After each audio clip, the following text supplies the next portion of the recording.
Hello বন্ধুরা, তো দেখো আমি সেলুনে চলে এসেছি মেয়ের চুল কাটাতে। তো এখন দেখো মেয়ের চুল কাটতেও শুরু করে দিয়েছে। তো এর আগে মেয়েকে ন্যাড়া করে দেওয়া হয়েছিল, তো এখন আর ন্যাড়া করে দেব না। খুব গরম পড়েছে, তো তো চুলগুলো একটু বড় বড় হয়ে গেছিলো, তাই নাপিত ভাইকে বললাম যে একবারে ছোট ছোট করে দিতে। তো সুন্দর করেই কেটে দিচ্ছে, বেশ ভালোই লাগছে দেখতে। তো তোমরাও দেখতে থাকো।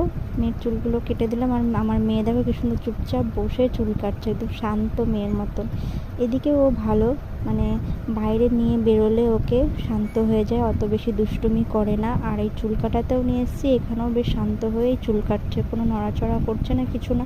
আর একটু চুলগুলো মুখে চোখে আসছে, তাই একটু মুখটা চুলকাচ্ছে, তাই একটু অস্বস্তি বোধ হচ্ছে। আর এখানে দেখো নাপিতের দোকানে এখানটায় যে মাছগুলো কি সুন্দর লাগছে। এটার নামটা ঠিক আমার এখন মনে পড়ছে না, তোমরা কমেন্টসে অবশ্যই বলো তো যে এটার নাম কি। আর মাছগুলো দেখতে কি